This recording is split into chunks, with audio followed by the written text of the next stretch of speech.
Hello, everybody. Welcome to your weekly edition of the AAA-Hole Podcast. I am your AAA-Hole Death Witch, and as usual, it's my co-host, Ozzy the Aussie. Say hey to everybody, Ozzy. G'day, guys. The podcast was recorded a day late because yesterday was April Fool's, and I didn't want to, report on any fake news. I'm not Fox News here, so that's not what I do. But there is some real stuff that I want to talk about. So me and the wife were browsing through the Steam store, and we came across the Elder Scrolls Online having a 2-day free weekend, even though it's not the weekend. Steam still called it a free weekend. So we clicked on it, and it was on sale. So it's 50% off, and you can play it for free. So we downloaded it. We're going to play it for free. And right there on the store page for the Elder Scrolls Online, Steam recommends games that are similar to the one you're playing. Apparently, the game that is similar to Elder Scrolls, what was the name of that game with the trannies that it showed us? It was something about college. Yeah, college Something babes. too. Yeah, college babes or something. It was weird. It was like college. It didn't make a lot of sense. The title didn't make a lot of sense. Nothing in the game made sense. Out of curiosity, I clicked on it, and it goes above and beyond the hentai games that have been sliding their way into Steam. So we need to talk about Steam's problem here, because like a teenager who just learned how to turn off Google's safe search feature, Steam has a porn problem. Probably a porn addiction at this point, because we dive down that rabbit hole just to see how deep it goes. And oh man, did it get weird. I mean, I expected some hentai games that had, maybe some boobies, and they usually censor the hardcore stuff. You go back to the days of Honey Pop. You'd play that puzzle game, you'd unlock a little hentai picture, a little hentai anime picture, and it might show you some boobies, and then it puts that little sparkly thing over the naughty bits down below, and you never really see the hardcore stuff. This held nothing back. It even had body parts I didn't know existed. I now know what gender neutral means, if that's anything, because they had every body part imaginable on this one person. So it was a person, it looked like a woman, but then she hikes up her skirt and she's got a penis. But, plot twist time, she lifts up her penis and instead of balls, there's a vagina. So she's got this large gaping vagina and this huge, what I could only say is like 4 feet long, I don't know, swing down past her knees. It was goddamn impressive. And it showed everything, penetration and all. It was just hardcore porn. And after clicking on one, it wasn't hard to keep going down the rabbit hole. And the worst part is, you don't even have to rely on the recommended thing, because I can hear what some of you are saying. Well, you must have looked at some of that stuff in the past if Steam's recommending that stuff to you. No, not really. I mean, I did buy Honey Pop 4 years ago. And that's been the only, I guess, adult game I've played ever on Steam. But it's still 4 years later, I guess, suggesting that stuff to me as its recommended feed. Now, to the defense of Steam, it does have all these warnings when you're going through now. They've added all these categories, they've added all these filters and all these things that they didn't used to have. So if you're going through the store for the first time in a while, since before they added all of this, it'll actually come up with pop-up boxes, because it'll give you that age-restricted screen when you click on a game that's mature rated or whatever, where you have to enter your birthday. And then underneath that now, it'll have a box. And it only shows it the first time you go to one of those screens since the update, which I can't remember when the update was, but it'll ask you, hey, let us help curate to you a little better. And it'll ask you, do you mind seeing content with nudity? And you say yes or no. And then it gives you an example game.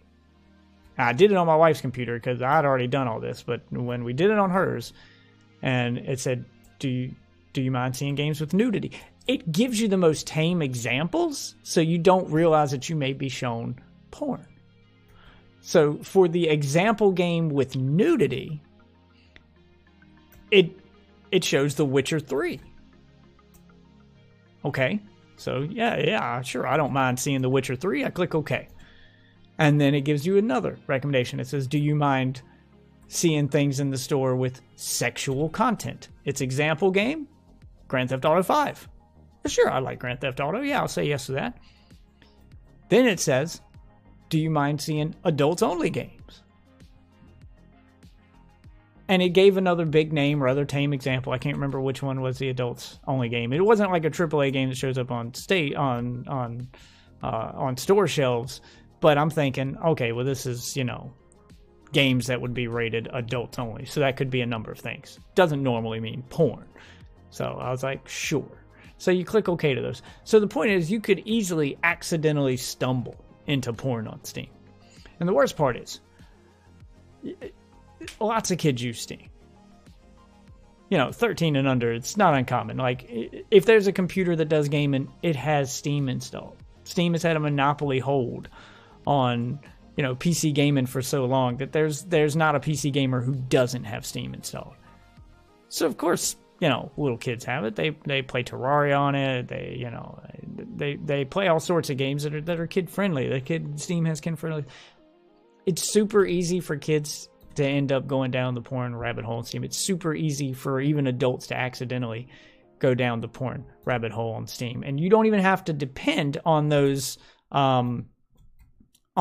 recommended things that pop up underneath games, because you scroll down and above the review section, it recommends some games to you, based on your browsing history. I guess it used to be based on your wish list. Now it's just based on your browsing history.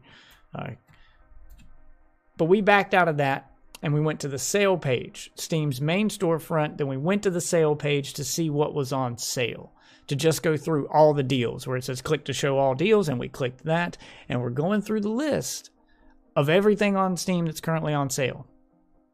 There was at least 1 to 2 porn games, not hentai, straight up porn games on every page. Because, it only shows so many results per page, and then you click the next button and you get to see the next 10 or however many results, and you go to at least 1 out of every 15 to 20 results it showed per page. So my point in bringing all of this up goes into something that may be an April Fool's thing, because keeping in mind yesterday I didn't want to do the podcast on April Fool's Day live. So we're doing it today, the day after, because I didn't know what was real and what wasn't on the internet to talk about. And this isn't confirmed real, but one of the devs kind of leaked a screenshot that had something in it it wasn't supposed to have in it, and then they quickly deleted the tweet. But, once it's on the internet, it is on the internet, and you cannot delete it. It is there forever. Once someone sees it, they will save it. And that's what happened, and then people started talking, and it looks like they're going to announce tomorrow that Borderlands 3 will more than likely be an Epic storefront exclusive. Timed exclusive for 6 months. Is the rumor, but more than likely an exclusive on the Epic Games launcher when it launches. So I bring up Steam's porn problem because the likelihood that new games, especially high-profile games that people are going to want to see, ending up in a list with a porn game right next to it, or ending up with a store page that has porn recommended as, hey, if you liked Borderlands, you might like Lesbian Dungeon. Wasn't that the one we saw? Lesbian Sex Dungeon? No, it was Lesbian Prison. Lesbian Prison. Yeah. That was the one that was recommended to me at the bottom of the Elder Scrolls Online page. So even though it's curating that per user, I could see how someone like 2K Games and Gearbox want to avoid some bad press that might come with somebody not realizing that what they see on their store page might not be what I see on my store page, and this making a headline or somebody posting a screenshot. It's a bad look to have porn shown right underneath the description of your game on your game's store page. I'm not talking about like in a list. I'm talking about this would be if you clicked on Borderlands 3 in Steam and you were reading the description and you scroll down to look at the reviews. Right above the reviews, it would say, if you like Borderlands 3, you might like goddamn porn. And look, I got no problem with porn games. I'll be honest with you. I think that there should be a place for them. They need their own place. They definitely have a place in the gaming industry. I think that the stigma around porn games needs to, people just need to accept it, like we do with movies and things like that. That it's not a huge deal, but it is kept separate, you know, because no one bats an eye over a porn parody movie. So of course there's going to be porn parody games. But when someone finds a porn game, it's viewed very differently than watching, you know, actual real porn. The point is, it's but the separate. problem, the point is, you don't have those sort of movies on Netflix, and you go through your Netflix account, and you watched the movie Tag with Jeremy Renner. Okay, you might like whatever this porn movie is that has a similar concept, because, you know, that's the way they make those sort of movies. That's not going to happen on a curated site like Netflix. Yeah, and that's the problem with Steam, is they don't keep this. I think that there should be a place for porn games. They should have their own launcher. I mean, streaming porn online has its own launcher. There's a hub for that, if you will, where you can go and find all of those. He's right. It's not like you can get on Netflix and it's like, oh, we see you enjoyed Saving Private Ryan. Perhaps you would like to watch Saving Ryan's Privates. You know, that doesn't happen. And people understand that porn exists. Most people who would have a problem with porn on Netflix don't have a problem with porn in general. It's just it needs to be kept separate because it needs to be age gated. That should be the only stigma here, is that it needs to be age gated. And because there is the minimum age to download, install, and use Steam is 13, then it shouldn't have porn on it. Yes, you put those little splash screens up that says enter your birthday.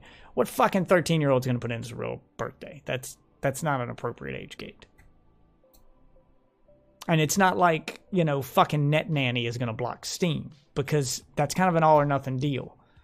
If a parent installs, you know, Net Nanny or something on their computer to try to block content from their kid watching it, the only way they'd be able to block porn games would be to block Steam. And then you're blocking that kid's access to his entire library of games. So you see the problem here.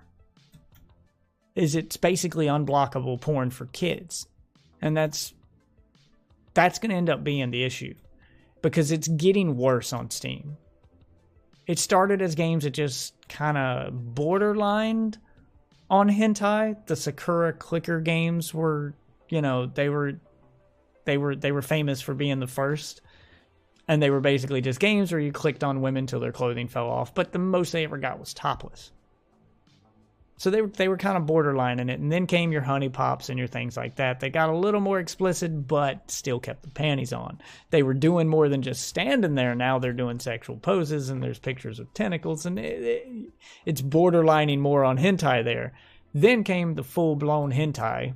Steam started allowing those games. It's like the more Steam turns the other cheek, the more it opens the floodgates for this stuff. Because now you've got full-blown fucking porn games on there now.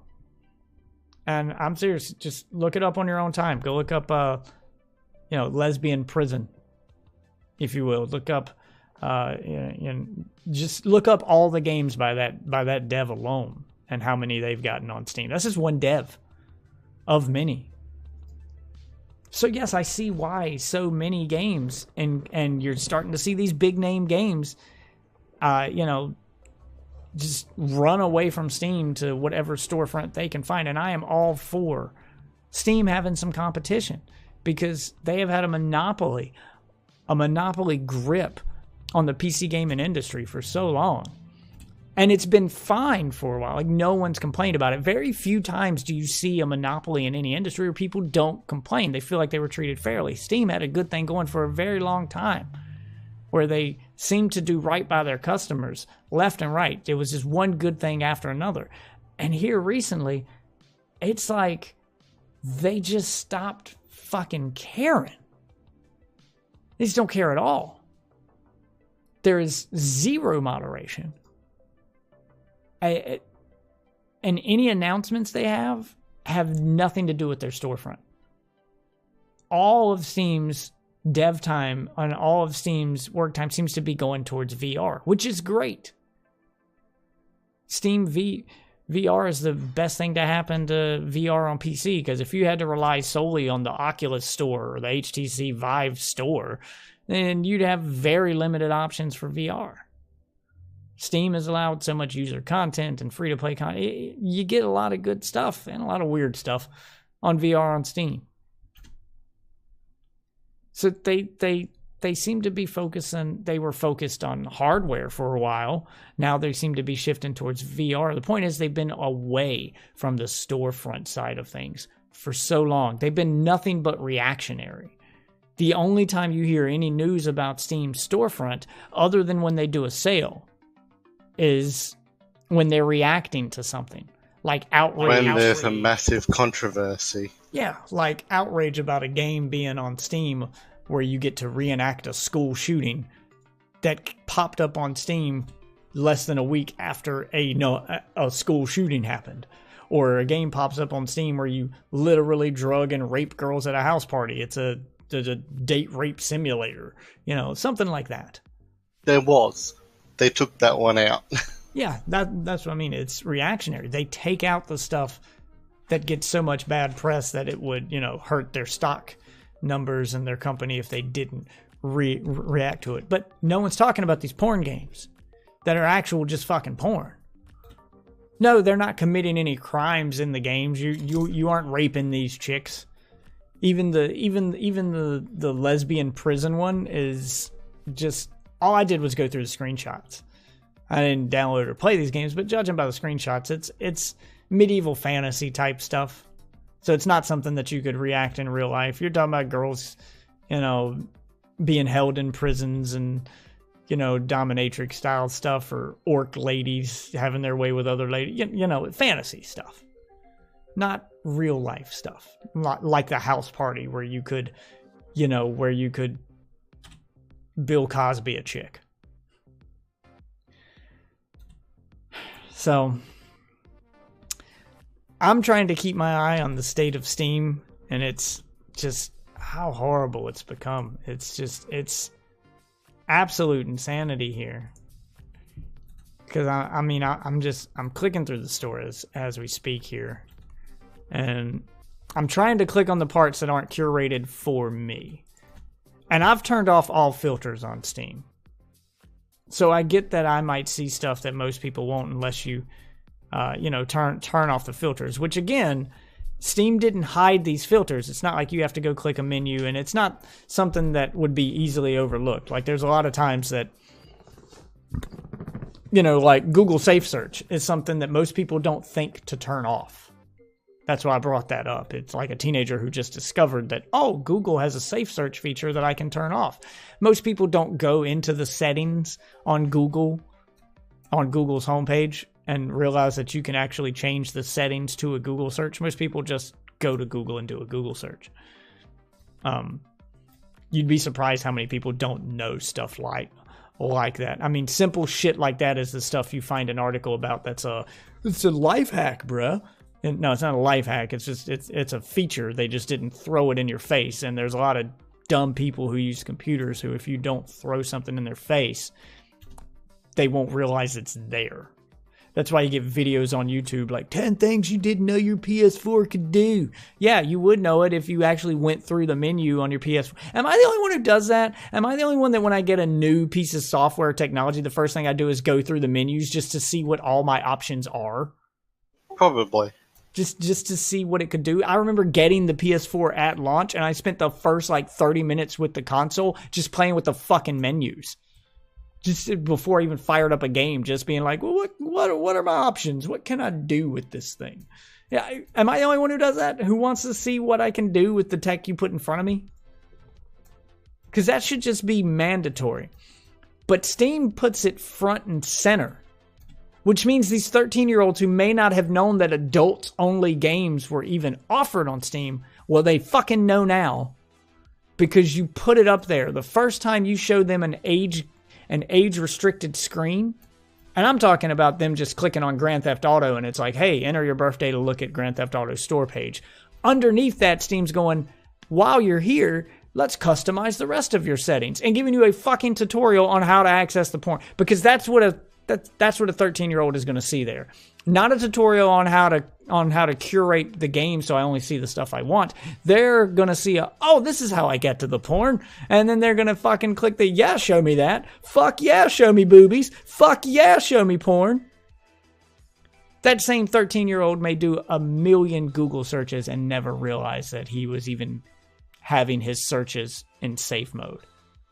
Because Google doesn't put that on your first ever Google search. It doesn't say, hey, we see that you're Googling in safe mode. Would you like to learn how to turn that? No, Google doesn't do that. So not only does Steam allow all of this stuff, and they're just not, and you know, they're not censoring it. They're not moderating any of this stuff. There's zero quality control. But they're not even trying to hide it. Now, I turned off all of the filters. The same way I believe any 13-year-old would turn off all those filters. I tried to reenact what I thought a 13-year-old would do if you gave them Steam for the first time and they had seen that screen for the first time. I tried to reenact that because that's what I believed a 13-year-old would do. So I go to the Steam store page and now I'm just clicking through the main pages of stuff. Now I click on specials and it sorts by relevance. So you get your top sellers. You got your Borderlands 2, your Borderlands Handsome Collection. You know, you've Borderlands 2 Game of the Year Edition. A lot of the Borderlands stuff is up here. They're like the top 5.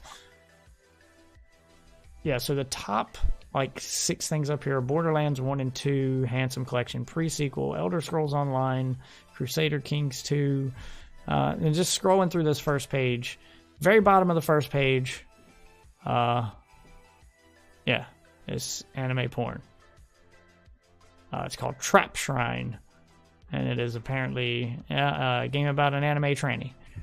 So there we go. That's page 1. So page 1 already has one on it, on the top sellers list. Yeah, I've got that on new and trending.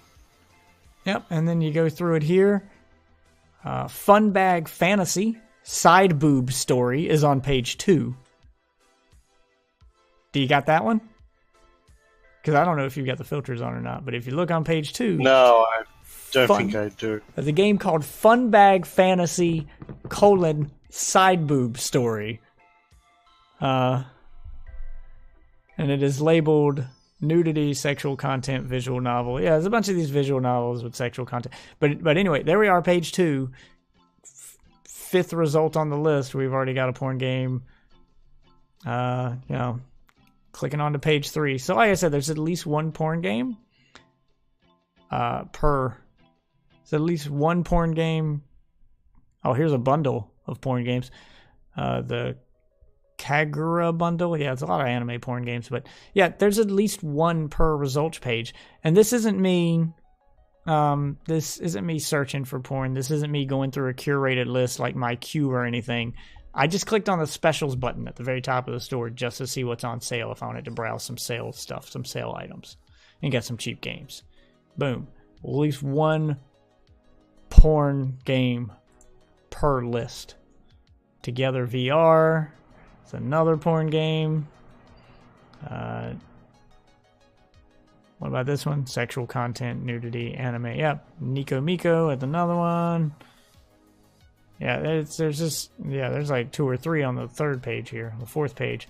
Yeah, so anyway, it's just page after page of it. I could sit here and go through it for fucking days.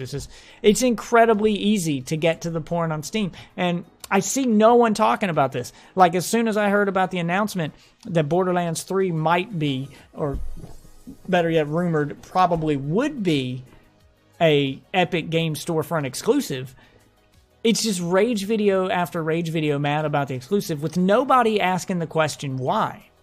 I mean, yes, there's the business side of things where, you know, Epic has responded to these now more than once Epic has responded to people. They actually have a roadmap for their store showing people, hey, we're not just buying up exclusives. We do have all those features planned that people want. And yes, people are giving them shit for their roadmap, and I'll agree with that. Epic should have had all that stuff up front and center before, attempting to take on the Goliath that is Steam. They should have got their ducks in a row first. I'll agree there.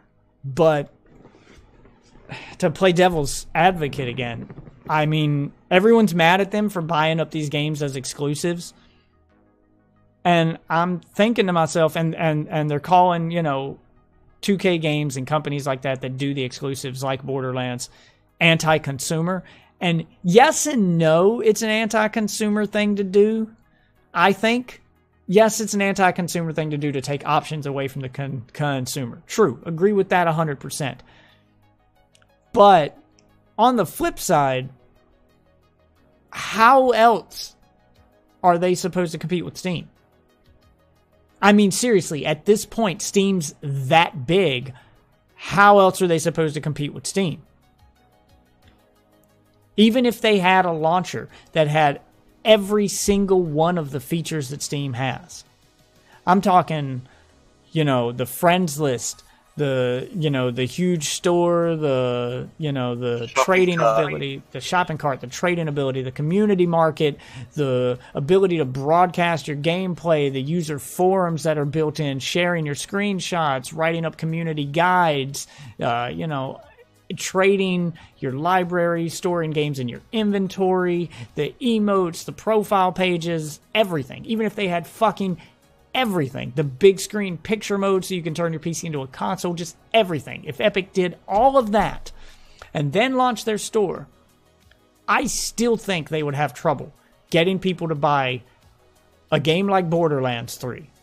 If Borderlands 3 came out on the Epic launcher and the Steam launcher, and they both had the exact same features, people would still buy it on Steam. Because humans are creatures of habit, and most of us are going to stick with what we know.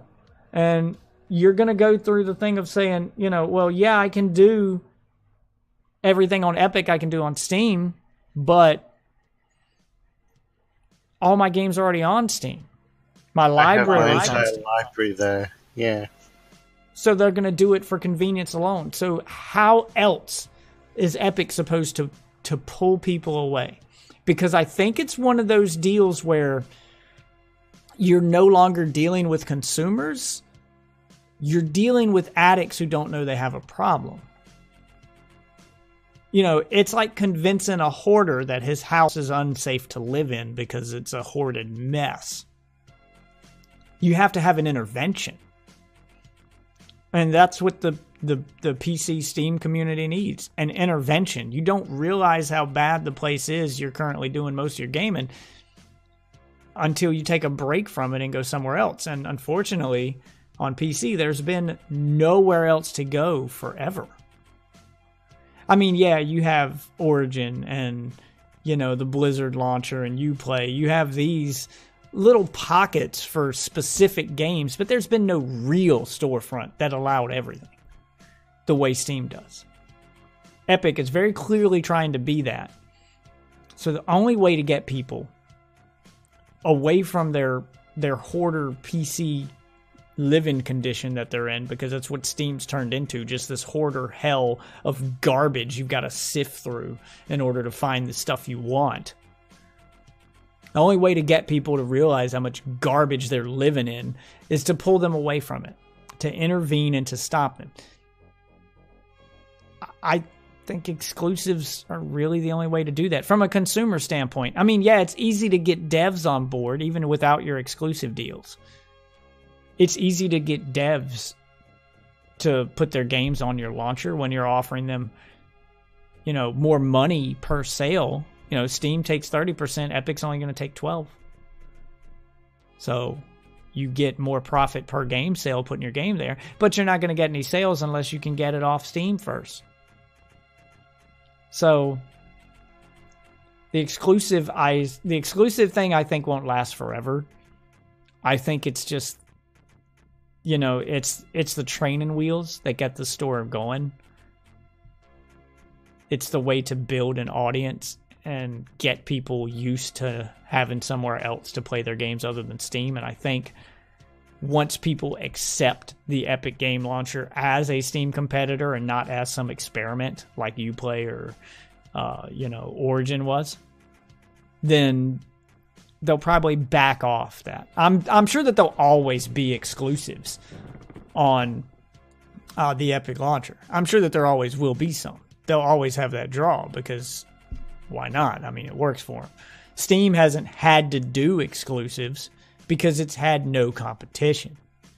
So I wouldn't be surprised if Epic actually does start taking enough users away to make Steam give a shit again, that Steam would start doing exclusive deals. And that's what I want to see. I do want to see that competition. Yes, it's off to a rocky start, and it's irritating for consumers to have to put up with the fact that you have to leave your current library and your current space and download another launcher and buy your game here because it's the only place it's available. But I don't think it's going to be the end of the world. And yes, I know those people. I know those gamers. If I can't play it on Steam, then I don't want to play it at all. Well, then you're not fucking interested in the game, are you, jackass? You're just interested in Steam. That's all you care about is, can I have it on Steam and can I have my library? And I get that to a point, but if you want it to play the game bad enough, you'll just buy it somewhere else. It's not like you're spending any extra money. And it's not like you can't even add the game to Steam as a non-Steam game and still use the launcher of your choice and have access to your friends list and stuff. So that's more of a protest excuse than an actual fucking reason. It's kind of like saying, "Oh, I don't want to play the new Smash Brothers game because it's on the Switch and it's not on Steam." Yeah, not everything has to be on Steam. Yeah, it's a protest excuse. It's akin to a kid throwing a tantrum, like me telling my 4-year-old, "Well, no, your sister's using that television. Why don't you go watch the television in the living room and I'll turn my show off and let you watch My Little Pony or whatever."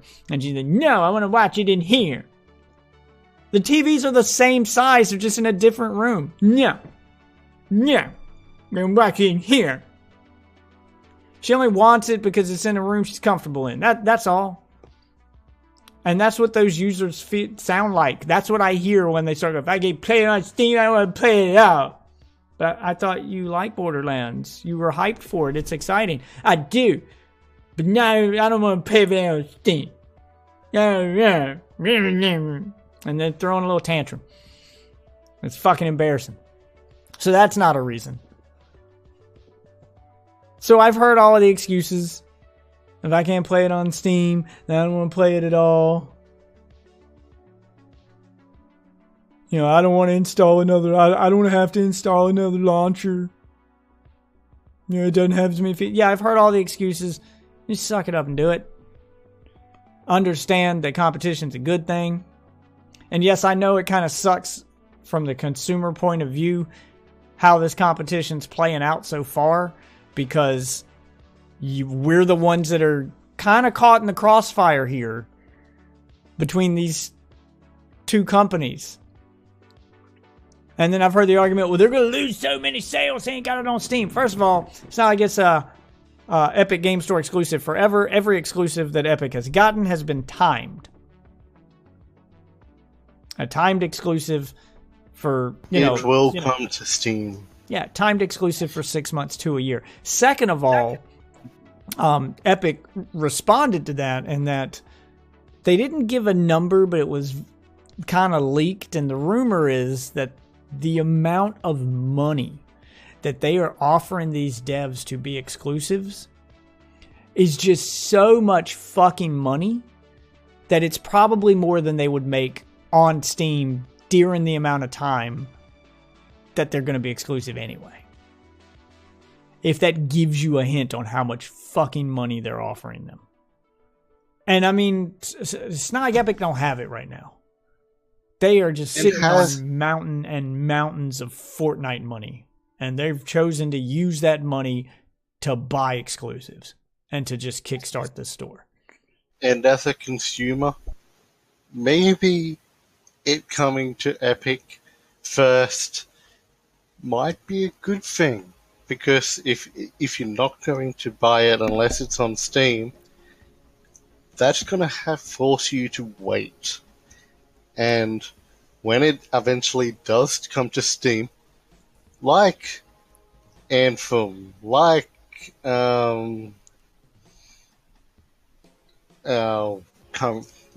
Fallout 76, these games, they might not be good to begin with, but give it a year, and who knows where things might be.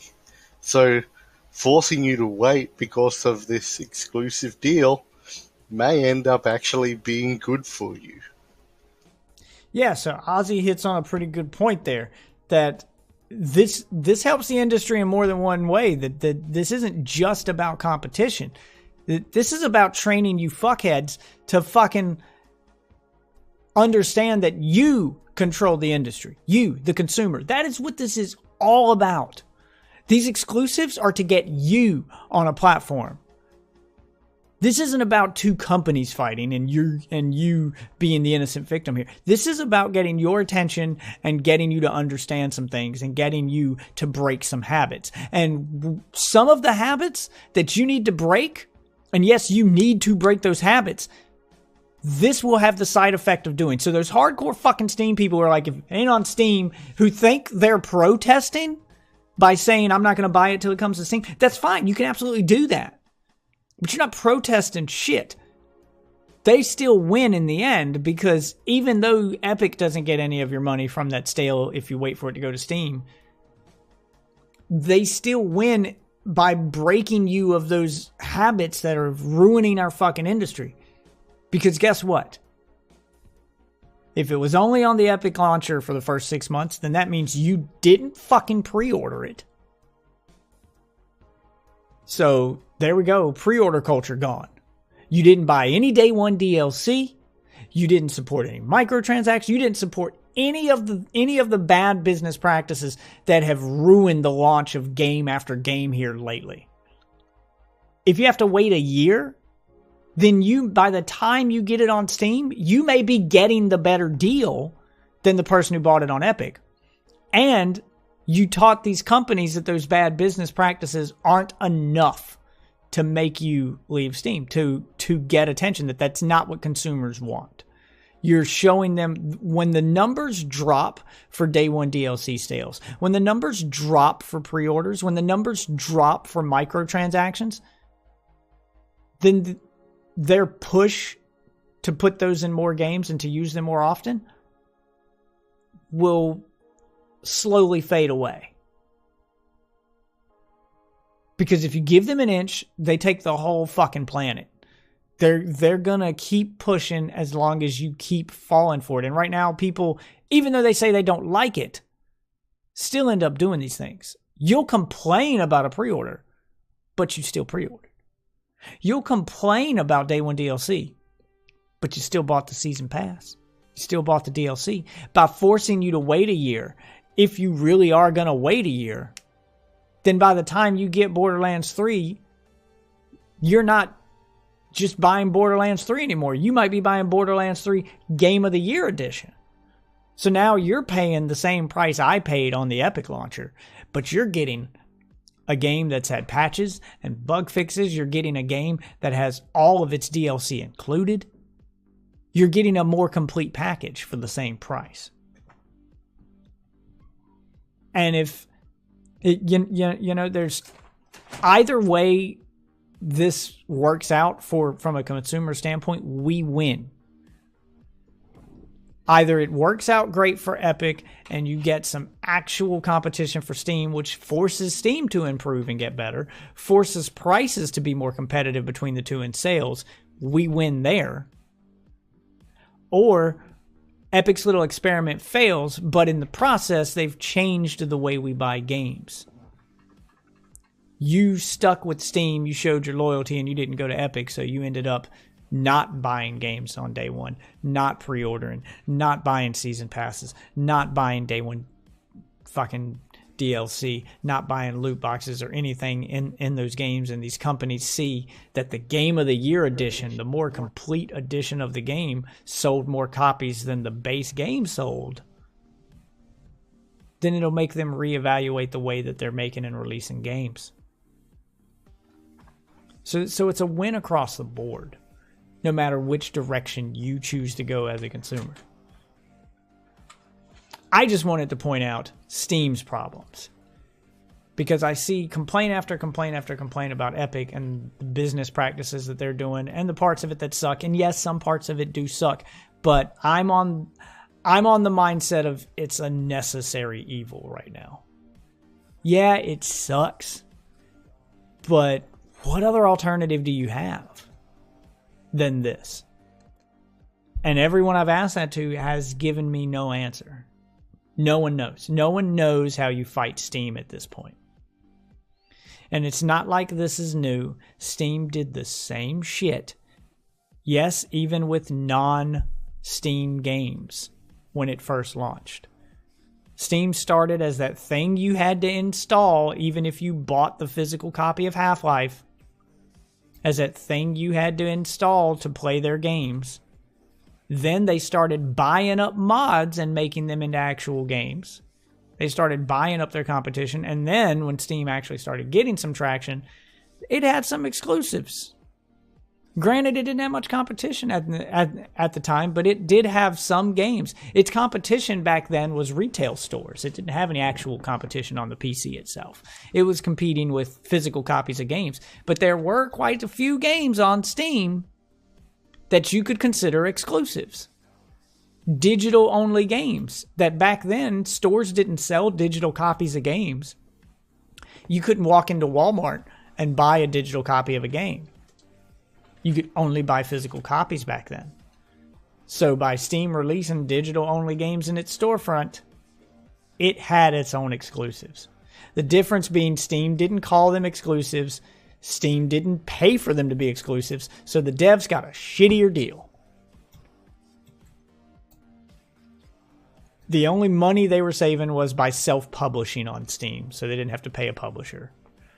They weren't getting any actual money from Steam to be a digital-only game. But yeah, there were quite a few of those when Steam first launched. So this isn't a new business practice. It's just one that's more aggressive this time around. And I think to fight a giant that has grown to the level that Steam has grown, this is the only way you fight it. You can't. It's a David versus Goliath situation here, but it's not like David's loading his slingshot with water balloons, man. He's bringing out the big guns, and that's what you have to do.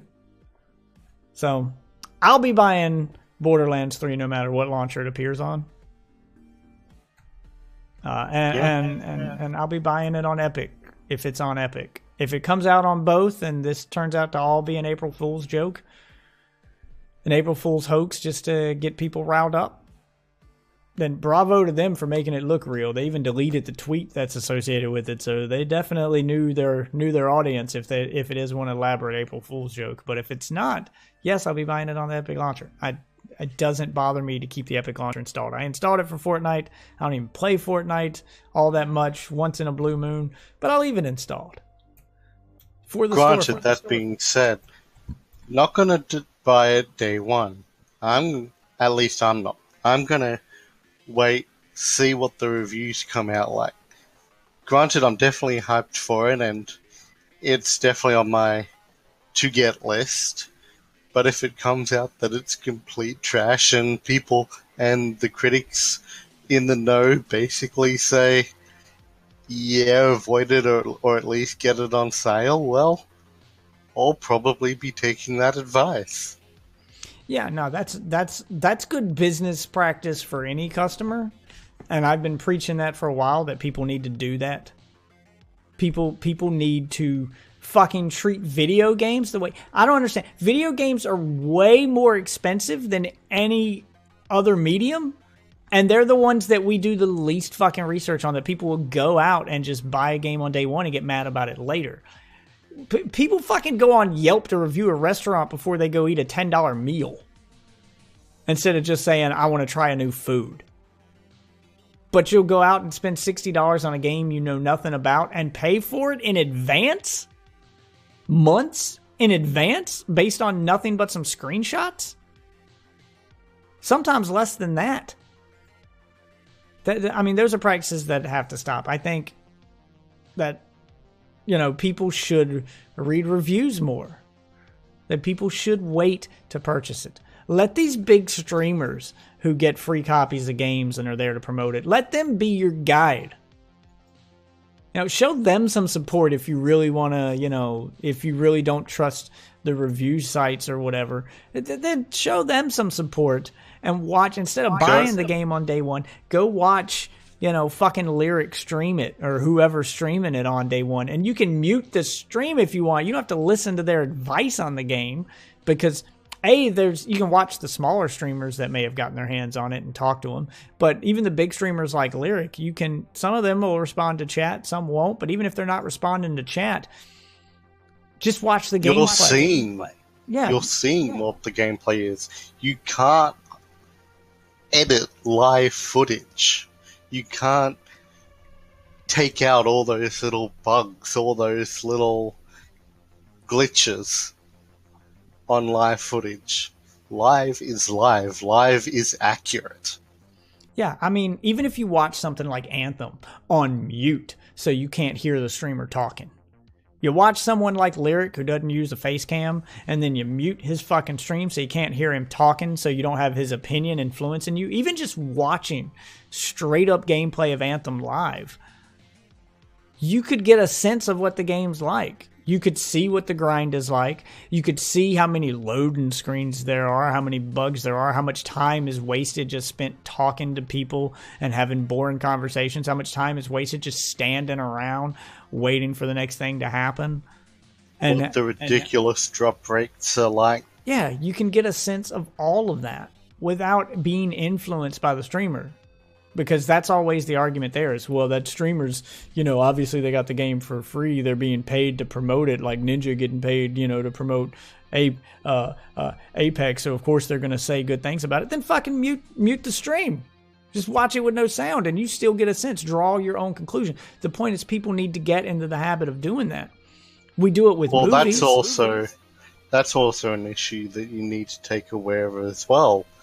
Find those streamers that their opinions aren't going to be clouded because they've got the free copy or they're getting paid, because they're the ones you actually want to listen to, that they will give you the honest opinion no matter what the situation is. Yeah, I mean, I'll say that about any kind of review, is to find... shop around. Don't just read one review and go, okay, that's what the movie's like, and then go on. Whether it's a movie or video game or even a fucking Yelp review, find a reputable source that you can go to. We already do this with movies. We already do this with video games when it comes to reviews, as we know. Take reviews from Game Informer with a grain of salt, because Game Informer's owned by GameStop, so they're trying to push sales of games. So of course they're going to bump their scores. When it comes to movies, I'm usually looking at maybe 2 to 3, or basically about 3 at the least, on their reviews. I'm usually looking at Jeremy Jams and Chris Stockman to begin with, and then after I've seen what those two are saying about a movie, I'll then try and go out and find someone who's not a big streamer, who hasn't got a large YouTube channel, and see what they're saying, because their opinions will generally be a lot more accurate. Yeah, you get the big names, what they're thinking, but then also take that into account with the smaller guys. See if the smaller guys match up, and if they're matching up as well, then it's basically a decent take on what the actual review on a basis actually is. Yeah, I mean, I do the same thing. I don't just immediately go, okay, well, that's my guy, and he says this. Now, the more on the fence I am about a game or about a movie, the more reviews I'm going to watch, the more reviews I'm going to read if it's in text form or whatever. Specifically with video games. With movies, I don't tend to do it as much. I don't want to spoil the movie for myself if I do want to watch it, because I'm, you're not going to go watch it live. Yeah, you're not going to watch a live stream of a movie. And look, I'm not saying that there aren't times to pre-order, and I'm not saying that there aren't times that you should buy a game on day one. You absolutely should. Pre-order, and I'm going to say that even if you're a super fan of the game, there's no reason to ever pre-order a game in the digital age, because pre-ordering exists so that you don't miss out on the game, so that it doesn't sell out. That's why pre-ordering came into existence. That is literally the only thing it should be used for. Even if you're a super fan of the game. Pre-ordering is basically like getting your advance ticket for Endgame, Avengers Endgame. There's only going to be limited seats at that pre-screening, that first screening of the year or night, whatever. So, yeah, you have to get your tickets in advance to get that special screening set. If you're not going for that special screening set, then you don't have to order your tickets in advance. You're going to be able to get to see it at some point. You just won't be able to get to see it at that advanced screening.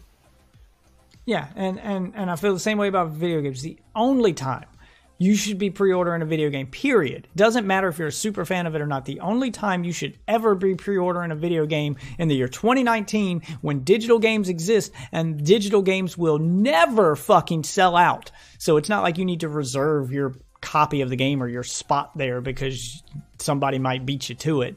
The only time you should be pre-ordering now is for those limited run collector's editions of games. I'm talking the ones like the Fallout one that came with the Pip-Boy or the helmet, or these big collector's ones that come with the extra swag. Canvas bag. Yeah, the ones that come with all the extra swag. If you're that diehard of a fan that you're gonna be buying that version of the game, then reviews aren't gonna matter to you anyway, and you need to go ahead and pre-order because that's a limited run. So you need to make sure that you're actually getting the thing you pay for. Yeah, those can sell out. Those are a limited run. Those are pre-orders. Now, when it comes to buying on day one, I think if you're a super fan of a game, even if you know you're going to buy the game on day one, but you just want the regular version of the game, the standard $60 edition, I still don't think you should pre-order. I think you absolutely should buy it on day one. Go ahead, because you can buy it online and download it instantly. Yeah, absolutely. Go ahead and do that. Don't pre-order because you don't want to encourage that bad business practice. But you should still buy the game on day one. If you're a super fan of the game, if you're one of those people who you buy every Street Fighter game no matter what, you know you're going to get it. You're just that big a Street Fighter fan that even if it releases with half its menu in a coming soon state and half the game missing, you're one of those people who said, I still want it on day one so I can practice with my favorite character, so I can get good at it. Then fine, buy it on day one. You don't need the reviews in any way. They're not going to sway your opinion at all. So go ahead and buy it. If you're that fucking Final Fantasy fan who buys every single Final Fantasy game, like me, I'm going to buy every Uncharted game. Because I fucking love the Uncharted games. And I even bought the spin-off one on Vita. I'm going to buy them all. And I already know I'm going to buy them all. I don't pre-order them, but I already know I'm going to get it. So yeah, I'll buy that on day one. Same thing with Dark Souls. I'll buy all of the Souls games. Demon Souls, Dark Souls.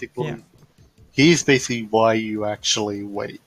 Because, you brought up Final Fantasy. You wait so you can find out if either A, you're getting a Final Fantasy 15, or B, you're getting a Final Fantasy 13. Yeah, well, I mean, that's why I bring that up. You need that information. Yeah, that's why I bring that up, because Final Fantasy is one of those series where the games are wildly different from game to game. It's not like Uncharted where you kind of know what you're getting when you buy an Uncharted game. Even if the characters change, the gameplay is still going to basically be the same.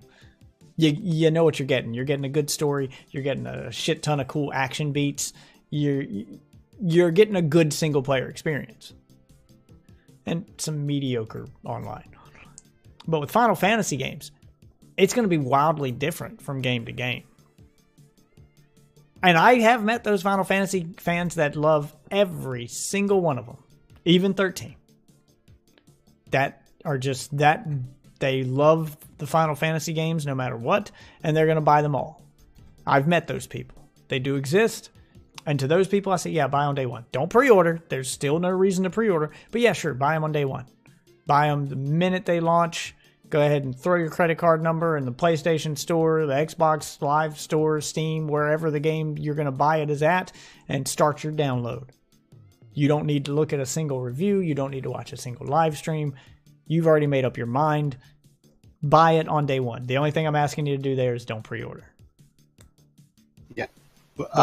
I'm a huge Pokemon fan. But there is no way I'm going to be pre-ordering Sword or Shield. I don't even know which one I'll be getting it at the moment. But I'm not going to be pre-ordering it because I can get that digitally. I can get it. Okay, I can get it day one. It's not going to sell out. Yeah, and I'm going to do the same thing. Same with what's it called? Mario Maker. I'll more than likely be getting that day one. But it's not going to sell out. See, this is only going to benefit everybody if you stop pre-ordering. And I know this has kind of morphed into a conversation about the consumer changing their habits, but that's kind of what this whole battle between Epic and Steam is going to do.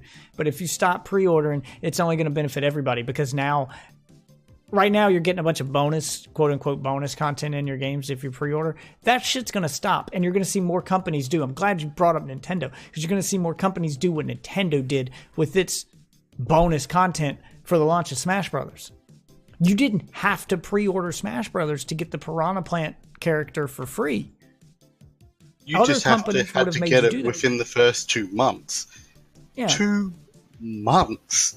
Yeah, that's they gave you enough time to read reviews, to watch live streams. They gave you enough time to make an informed decision about your purchase, and that's important.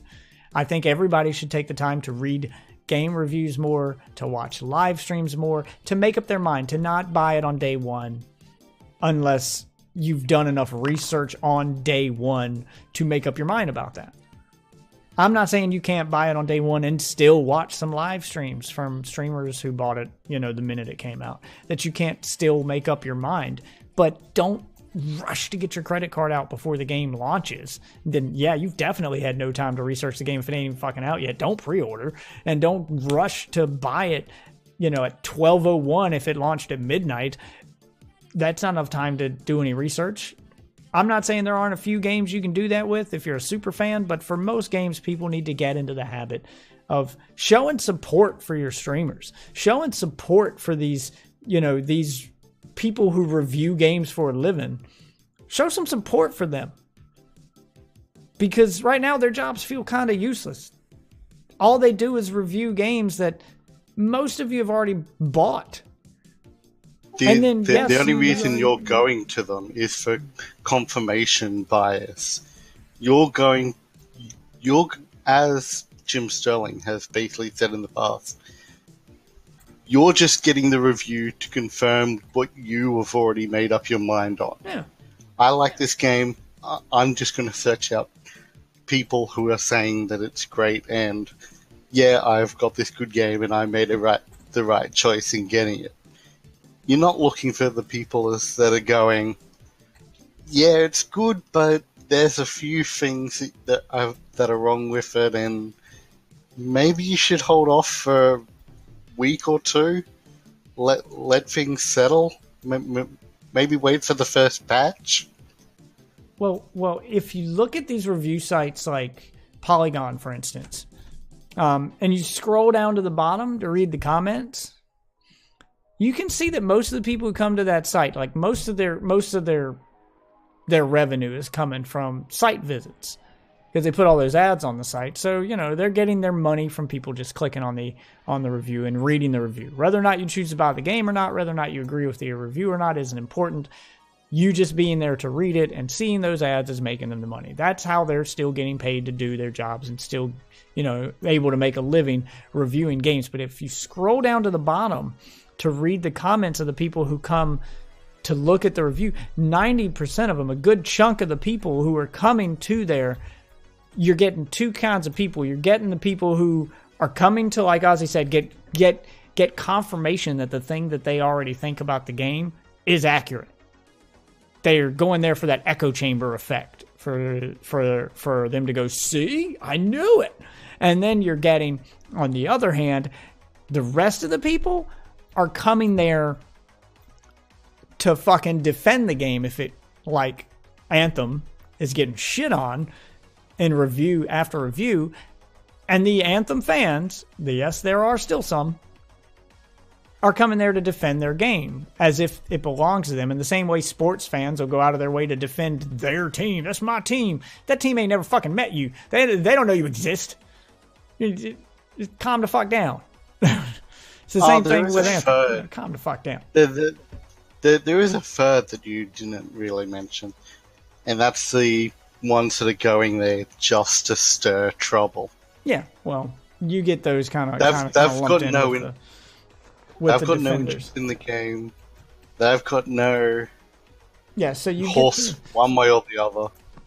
Yeah, so you get the people who are coming there for confirmation. You get the people who are coming there to defend the game if the review is bad, or the people who are coming there to attack the game if the review is good and they think it's bad. So you're getting both sides of that. And then a very small fraction are the people like me and are the people like Ozzy who are going there to actually get an opinion on the game and who are actually there because they're on the fence about whether or not they're going to buy it, and they're coming there to do a little research on it. That happens. There are people who still use reviews for what they're meant to be used for, but that's a small percentage compared to the people who are there to troll and attack, to the people who are there to defend and, you know, complain, and to the people who are there to go, well, this confirms what I thought. Thank you for proving my point. People need to change their habits so that doesn't happen. When I go on Steam looking for a game, and I go looking into the reviews, I don't go looking for the positive stuff. I click on, give me the negative. Give me the things people are saying are wrong with the game. Well, I look at the whole thing. Like, I look at both. Oh, yeah. But for the positives, for the most part, for the first part, just doing basic research, I go, give me the negative. Give me what people are saying are wrong. Because that's where you're going to find most of the accurate information. Yeah, well, you kind of have to, when it comes to you do have the occasional trolls in that. Well, it's just like the comment section on one of the review sites. You got to kind of sift through it, because you'll get a bunch of those positive reviews that are joke reviews and give it a positive rating just so they can make a funny joke about the game. You get that in the negative too. You get the people who leave it a negative, who have, 0.1 hours in the game logged on Steam, that you could tell they only bought the game to leave that review and then they refunded. Because ever since Steam introduced its policy to refund, they haven't put a restriction on leaving a review. So you can buy a game, leave a review, and then return the game and get your money back without ever fucking playing the game. Without ever launching or downloading the game, you can leave a review on it. So there's a bunch of people who buy the game, who spend the money, buy the game, just to leave it a review that's either super negative or super positive, and then return the game. So you got to kind of sift through to get the honest stuff. And it's the same thing with the reviews. You got to sift through, avoid your game informers that are company owned, and you avoid the review sites that are known for being influenced by gaming companies. I think EA has been caught on multiple occasions you know, influencing the people who are reviewing their games. You know, people like Jim Sterling have been blacklisted by Electronic Arts for leaving bad reviews on their games, but they still keep doing it anyway.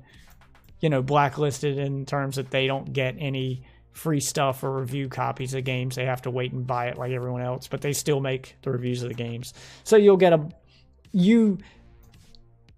if you shop the way you should be shopping and you're looking at reviews and you're not just buying every game on day one, disposable income's great. If you got that money, that's great. I'm still telling you to do your homework first, even if you have the money to spare. Not to better yourself or to save you money.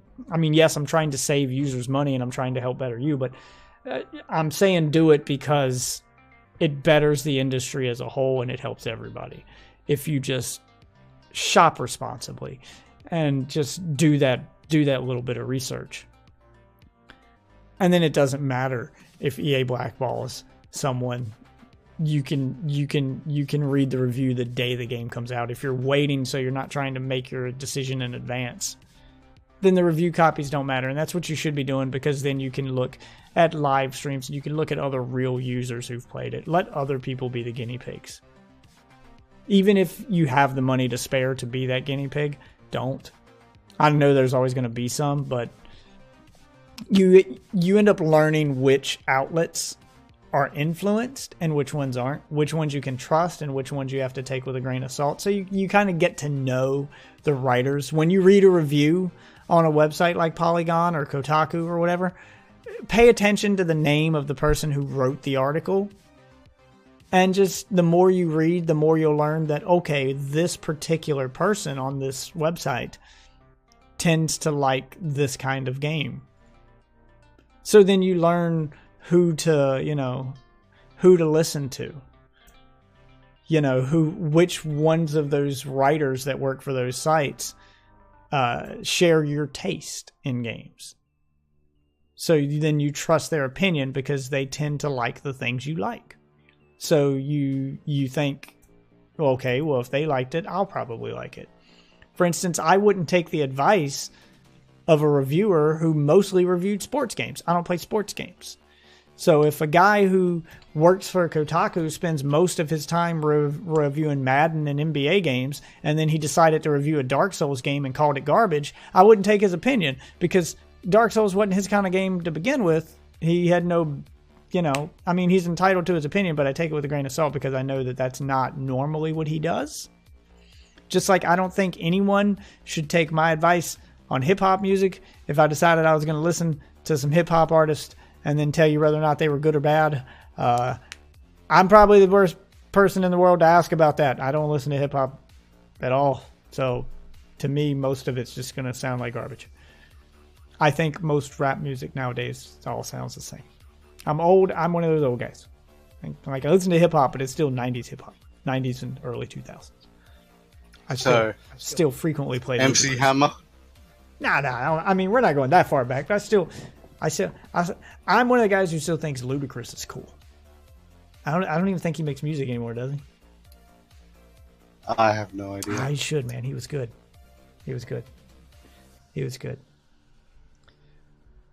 Anyway, I was going to try to get to some other topics today, but we've already gone over the hour mark, so I think we should be calling this thing. But I had to.